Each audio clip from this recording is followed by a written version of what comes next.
अष्टमो अध्याय रक्त बीज बध। मैं अनिमा आदि सिद्धिमयी किरणों से आवृत भवानी का ध्यान करता हूँ।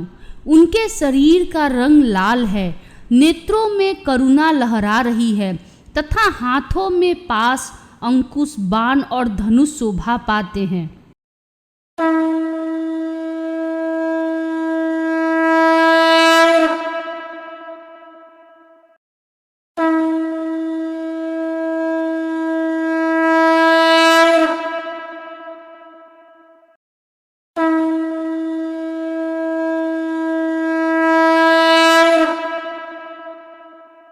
ऋषि कहते हैं, चंड और मुंड नामक दैत्यों के मारे जाने तथा बहुत सी सेना का संहार हो जाने पर दैत्यों के राजा प्रतापी शुंभ के मन में बड़ा क्रोध हुआ और उसने दैत्यों की संपूर्ण सेना को युद्ध के लिए कूच करने की आज्ञा दी।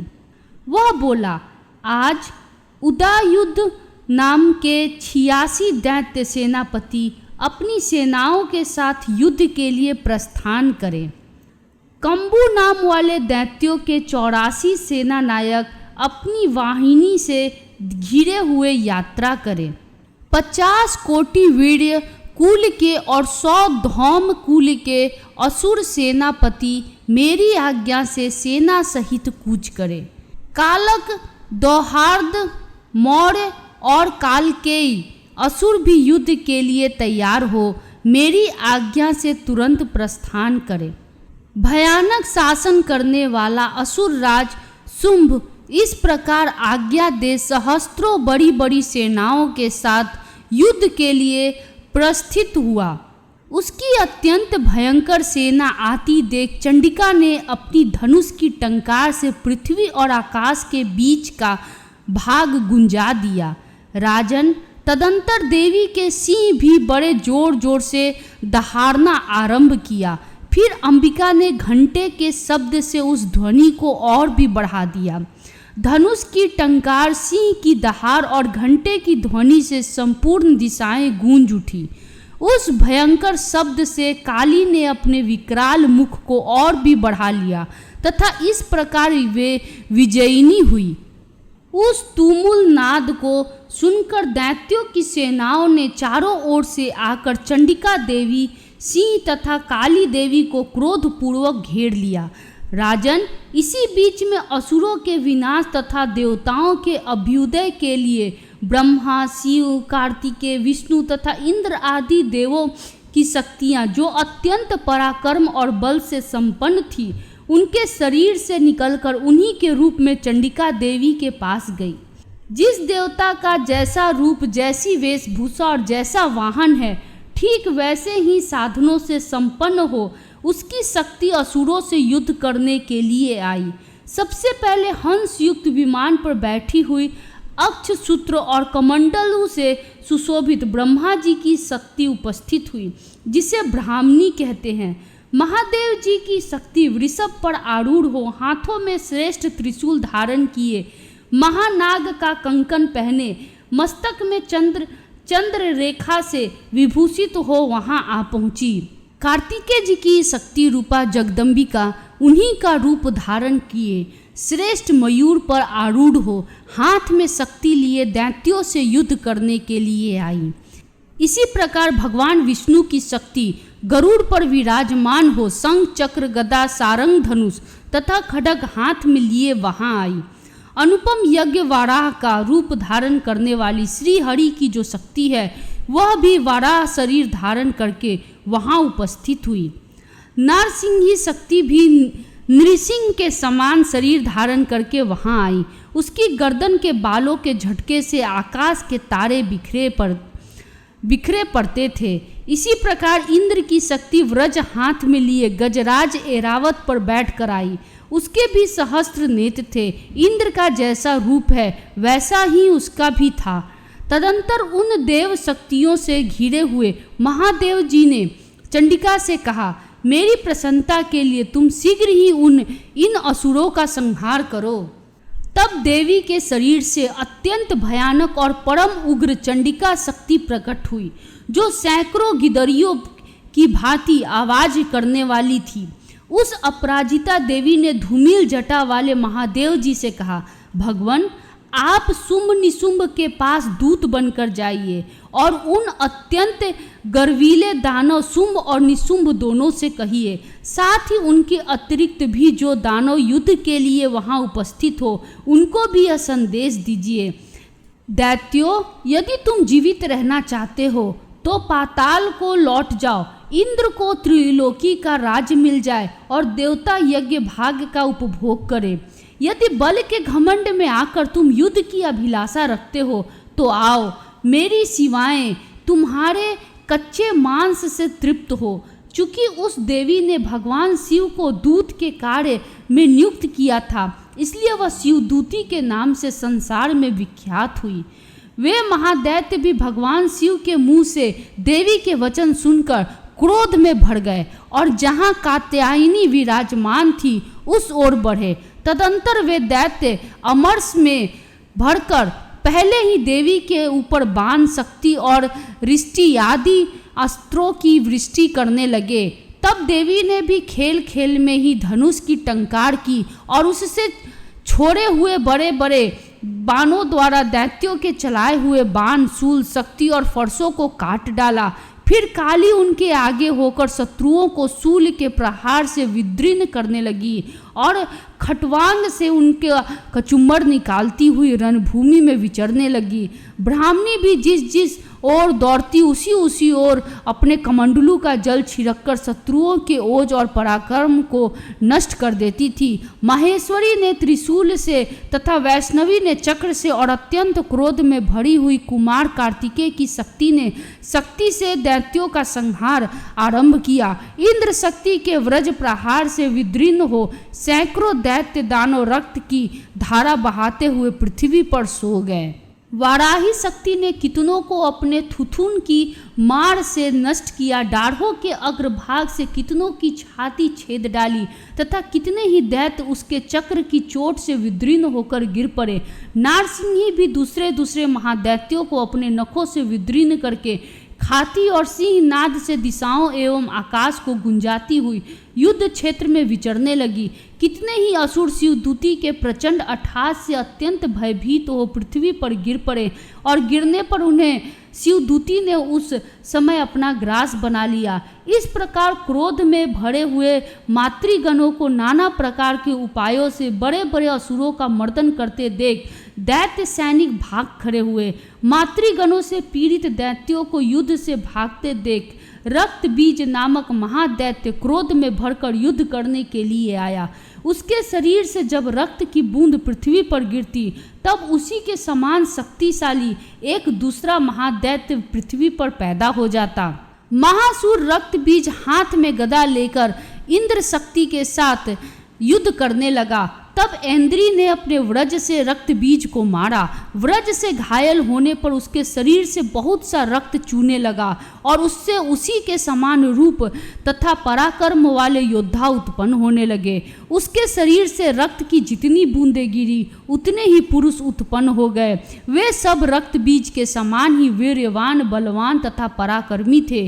वे रक्त से उत्पन्न होने वाले पुरुष भी अत्यंत भयंकर अस्त्र शस्त्रों का प्रहार करते हुए वहां मातृगणों को साथ घोर युद्ध करने लगे। पुनः व्रज के प्रहार से जब उसका मस्तक घायल हुआ तब रक्त बहने लगा और उससे हजारों पुरुष उत्पन्न हो गए।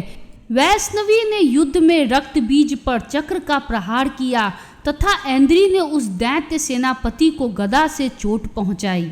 वैष्णवी के चक्र से घायल होने पर उसके शरीर से जो रक्त बहा और उससे जो उसी के बराबर आकार वाले सहस्त्रों महादैत्य प्रकट हुए, उनके द्वारा संपूर्ण जगत व्याप्त हो गया। कौमारी ने शक्ति से, वाराही ने खड्ग से और महेश्वरी ने त्रिशूल से महादैत्य रक्त बीज को घायल किया। क्रोध में भरे हुए उस महादैत्य रक्तबीज भी गदा से सभी मातृ शक्तियों पर पृथक पृथक प्रहार किया। शक्ति और शूल आदि से अनेक बार घायल होने पर जो उसके शरीर से रक्त की धारा पृथ्वी पर गिरी, उससे भी निश्चय ही सैकड़ों असुर उत्पन्न हुए। इस प्रकार उस महादैत्य के रक्त से प्रकट हुए असुरों द्वारा संपूर्ण जगत व्याप्त हो गया। इससे उन देवताओं को बड़ा भय हुआ।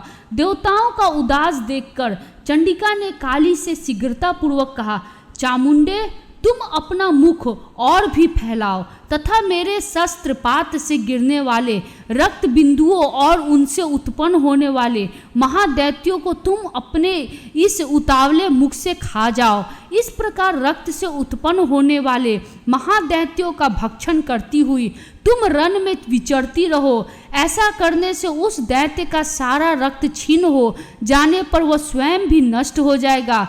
उन भयंकर दैत्यों को जब तुम खा जाओगी तब दूसरे नए दैत्य उत्पन्न नहीं हो सकेंगे। काली से यूं कहकर चंडिका देवी ने शूल से रक्त बीज को मारा और काली ने अपने मुख में उसका रक्त ले लिया। तब उसने वहां चंडिका पर गदा से प्रहार किया, किंतु उस गदा पात ने देवी को तनिक भी वेदना नहीं पहुंचाई। रक्त बीज के घायल शरीर से बहुत सा रक्त गिरा, किंतु ज्यों ही वह गिरा त्यों ही चामुंडा ने उसे अपने मुख में ले लिया। रक्त गिरने से काली के मुख में जो महादैत्य उत्पन्न हुए उन्हें भी वह चट कर गई और उसने रक्त बीज का रक्त भी पी लिया। तदंतर देवी ने रक्त बीज को, जिसका रक्त चामुंडा ने भी पी लिया था, व्रज, बाण, खड्ग तथा रिष्टि आदि से मार डाला। राजन, इस प्रकार शस्त्रों के समुदाय से आहत एवं रक्तहीन हुआ महादैत्य रक्त बीज पृथ्वी पर गिर पड़ा। नरेश्वर, इससे देवताओं का अनुपम हर्ष की प्राप्ति हुई और मातृगण उन असुरों के रक्तपान के मद से उद्धत सा होकर नृत्य करने लगा। इस प्रकार श्री मार्कंडेय पुराण में सावर्णिक मनवंतर की कथा के अंतर्गत देवी महात्म्य में रक्त बीज वध नामक 8वां अध्याय पूरा हुआ। जय माता दी।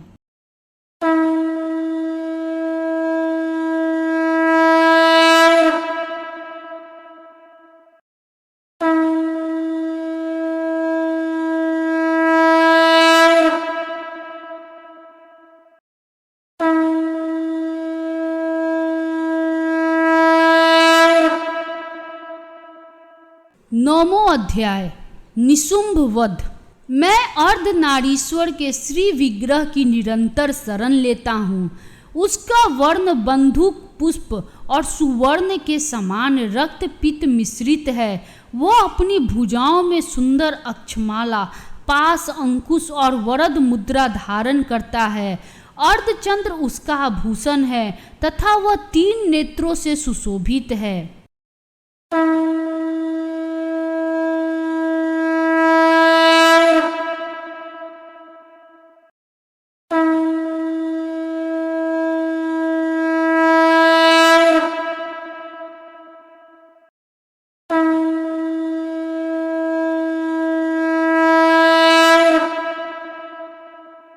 राजा ने कहा, भगवान, आपने रक्त बीज के वध से संबंध रखने वाला देवी चरित्र का यह अद्भुत महात्म्य मुझे बतलाया। अब रक्त बीज के मारे जाने पर अत्यंत क्रोध में भरे हुए शुंभ और निशुंभ ने जो कर्म किया उसे मैं सुनना चाहता हूँ। ऋषि कहते हैं, राजन, युद्ध में रक्त बीज तथा अन्य दैत्यों के मारे जाने पर शुंभ और निशुंभ के क्रोध की सीमा न रही।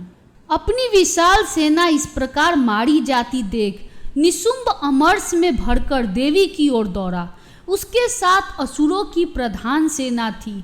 उसके आगे पीछे तथा पार्श्व भाग में बड़े बड़े असुर थे जो क्रोध से ओठ चबाते हुए देवी को मार डालने के लिए आए।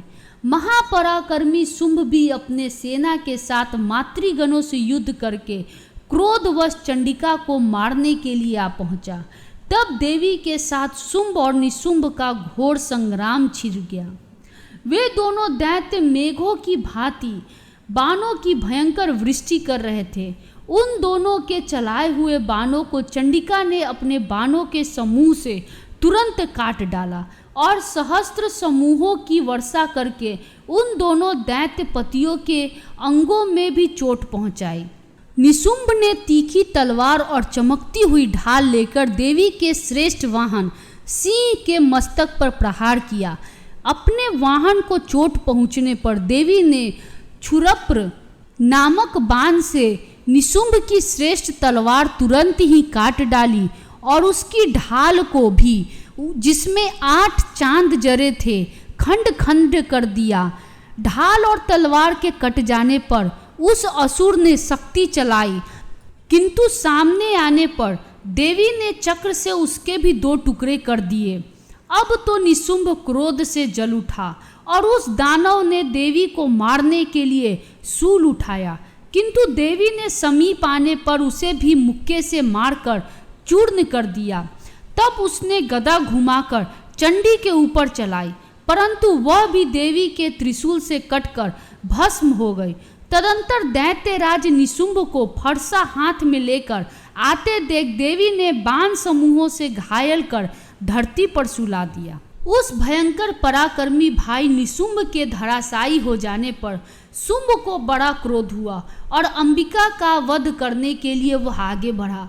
रथ पर बैठे बैठे ही उत्तम आयुधों से सुशोभित अपनी बड़ी बड़ी 8 अनुपम भुजाओं से समूचे आकाश को ढककर वो अद्भुत शोभा पाने लगा। उसे आते देख देवी ने शंख बजाया और धनुष की प्रत्यंचा का भी अत्यंत दुस्सह शब्द किया। साथ ही अपने घंटे के शब्द से, जो समस्त दैत्य सैनिकों का तेज नष्ट करने वाला था, संपूर्ण दिशाओं को व्याप्त कर दिया। तदंतर सिंह ने भी अपनी दहाड़ से, जिसे सुनकर बड़े बड़े गजराजों का महान मद दूर हो जाता था, आकाश पृथ्वी और 10 दिशाओं को गुंजा दिया। फिर काली ने आकाश में उछलकर अपने दोनों हाथों से पृथ्वी पर आघात किया। उससे ऐसा भयंकर शब्द हुआ जिससे पहले के सभी शब्द शांत हो गए। तत्पश्चात शिवदूती ने दैत्यों के लिए अमंगलजनक अट्टहास किया। इन शब्दों को सुनकर समस्त असुर थर्रा उठे, किंतु शुंभ को बड़ा क्रोध हुआ। उस समय देवी ने जब शुंभ को लक्ष्य करके कहा, ओ दुरात्मा, खड़ा रह, खड़ा रह। तभी आकाश में खड़े हुए देवता बोल उठे, जय हो, जय हो। शुंभ ने वहां आकर ज्वालाओं से युक्त अत्यंत भयानक शक्ति चलाई। अग्निमय पर्वत के समान आती हुई उस शक्ति को देवी ने बड़ी भारी लूके से दूर हटा दिया। उस समय शुंभ के सिंहनाद से तीनों लोक गूंज उठे। राजन, उसकी प्रतिध्वनि से वज्रपात के समान भयानक शब्द हुआ, जिसने अन्य सब शब्दों को जीत लिया। शुंभ के चलाए हुए बाणों के देवी ने और देवी के चलाए हुए बाणों के शुंभ ने अपने भयंकर बाणों द्वारा सैकड़ों और हजारों टुकड़े कर दिए। तब क्रोध में भरी हुई चंडिका ने शुंभ को शूल से मारा। उसके आघात से मूर्छित हो वह पृथ्वी पर गिर पड़ा। इतने में ही निशुंभ की चेतना हुई और उसने धनुष हाथ में लेकर बाणों द्वारा देवी काली तथा सिंह को घायल कर डाला। फिर उस दैत्यराज ने 10,000 बाहें बनाकर चक्रों के प्रहार से चंडिका को आच्छादित कर दिया। तब दुर्गम पीड़ा का नाश करने वाली भगवती दुर्गा ने कुपित होकर अपने बाणों से उन चक्रों तथा बाणों को काट गिराया। यह देख निशुंभ दैत्य सेना के साथ चंडिका का वध करने के लिए हाथ में गदा ले बड़े वेग से दौड़ा। उसके आते ही चंडी ने तीखी धार वाली तलवार से उसकी गदा को शीघ्र ही काट डाला। तब उसने शूल हाथ में ले लिया। देवताओं को पीड़ा देने वाले निशुंभ के शूल हाथ में लिए आते देख चंडिका ने वेग से चलाए हुए अपने शूल से उसकी छाती छेद डाली। शूल से विदीर्ण हो जाने पर उसकी छाती से एक दूसरा महाबली एवं महापराक्रमी पुरुष खड़ी रह कहता हुआ निकला। उस निकलते हुए पुरुष की बात सुनकर देवी ठठाकर हंस पड़ी और खड्ग से उन्होंने उसका मस्तक काट डाला। फिर तो वह पृथ्वी पर गिर पड़ा। तदंतर सिंह अपनी डाढ़ों से असुरों की गर्दन कुचलकर खाने लगा। यह बड़ा भयंकर दृश्य था। उधर काली तथा शिवदूती ने भी अन्य देवताओं का भक्षण आरंभ किया। कौमारी की शक्ति से विदीर्ण होकर कितने ही महादैत्य नष्ट हो गए। ब्राह्मणी के मंत्र पुत्र जल से निस्तेज होकर कितने ही भाग खड़े हुए। कितने ही दैत्य माहेश्वरी के त्रिशूल से छिन्न भिन्न हो धराशायी हो गए। वाराही की थुथुन के आघात से कितनों का पृथ्वी पर कुचुम्बर निकल गया। वैष्णवी ने भी अपने चक्र से दानवों के टुकड़े टुकड़े कर डाले। इंद्री के हाथ से छूटे हुए व्रज से भी कितने ही प्राणों से हाथ धो बैठे। कुछ असुर नष्ट हो गए, कुछ उस महायुद्ध से भाग गए तथा कितने ही काली शिवदूती तथा सिंह के ग्रास बन गए। इस प्रकार श्री मार्कंडेय पुराण में सावर्णिक मनवंतर की कथा के अंतर्गत देवी महात्म्य में निशुंभ वध नामक 9वां अध्याय पूरा हुआ। जय माता दी।